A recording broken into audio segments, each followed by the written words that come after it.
Well, here's the Nikon F Photomic T. Just got it in the mail today.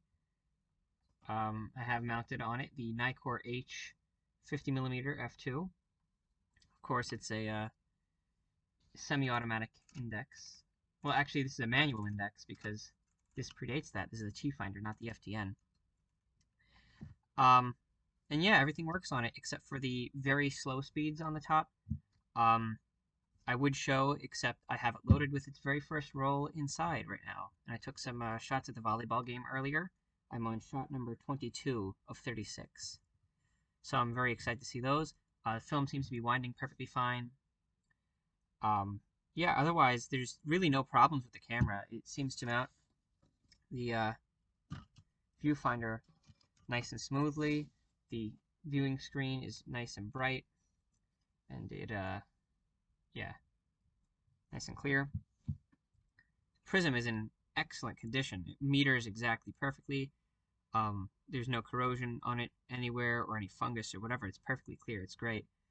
And it mounts nice and smoothly to the camera without a single issue. So that's pretty cool. I should say mounted in it is the A screen. And yep, it's coupled. The lens coupling is absolutely smooth, as you'd expect. And I don't actually mind the fact that you have to change the aperture setting on the ASA dial rather than having it manually, rotate this. I don't mind it actually. I do appreciate that there is a standoff distance here, so that way I can take a picture and immediately wind. That's a good feature. That, for example, on the Nikkor mat, when you do that, this one's not loaded. The standoff distance is also the meter switch, which I dislike because, for example, this, of course, has the switch up here. I dislike that. This is excellent. Sorry, excuse me. I dislike this. I think this is excellent because I like having the standoff distance so that I can immediately wind after I've taken a shot. However, I rarely use the meter. I only use the meter to double check a scene if I need to absolutely know that my exposure is perfectly fine. Whereas this is intended more like for metering every single shot. You pull it out, you meter, and then you fire and wind and press it back in. I don't like that. This is nice, so I can use the meter when I want. It's there when I want, but otherwise it's completely out of the way. Yeah, it does relocate the shutter up here, and the aperture readout is actually up there, which is pretty cool. I find that feature to be very neat. Yeah. That way you could just tell the settings by looking at the back of the camera. That's very convenient. Self-timer works perfectly. Mirror lockup works fine. Stop down works fine. Like I said, literally everything about this camera except for the quarter second, half second, and 1 second times. Everything else works other than those. Even the thousandth of a second.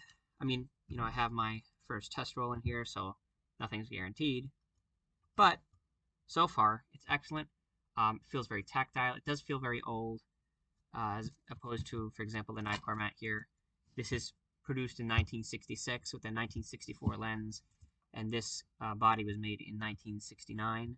So it is a few years later. However, this came out in the mid-60s. This one came out in the late 50s. So there is obviously the, tactile difference between them. This, even without the lens, is significantly heavier than the Nikkor mat, which took me by surprise. Which, I don't know. I think it's pretty neat. The thing that I will have to get used to is the fact that the shutter button is actually on the back rather than on the front. This is more conducive to, holding it like that and immediately firing, where this one, you kind of have to move your hand, like rotate it back to fire it. That is kind of strange. I mean, I'll get used to it, but I find it a bit strange for now. And, the rewind knob there, perfectly fine. Yeah, and it is the earlier type, which has the triangle logo right there. That's pretty neat. But yeah. Oh, and the last thing I want to say is, I typically hold my cameras when I'm taking pictures at the bottom here, like this. And you press the shutter here, and I hold my hand there to steady it without messing up the focus on the lens. So that's typically how I hold it. This, if I do that, these two sharp corners here, I dislike that. For example, if I have the Kodak Retina Reflex here, and I show you the bottom of that, this is the exact opposite. This has a completely round bottom here, which is nice because I could just put my hands there without touching any focus or whatever, and it nicely sits there. I like that. Feels good in the hands when I'm holding the camera.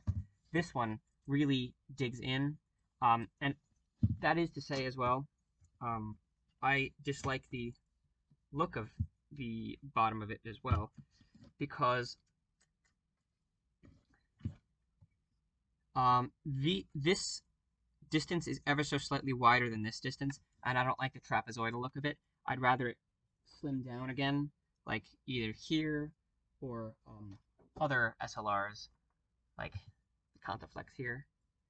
This is excellent for holding like that. Really comfortable camera to hold.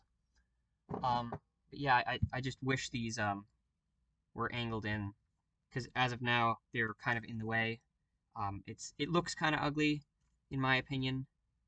But yeah, and this without the lens, without the finder on it, is obscenely light. The finder adds a lot of weight, and of course the lens adds a lot of weight, because they're very, solid things.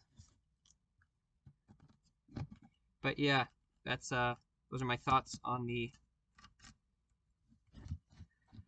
Nikon F original, the Nikon F Photomic T from 1966 production, 1964 lens. Yeah, I can't wait to see what the results are from it.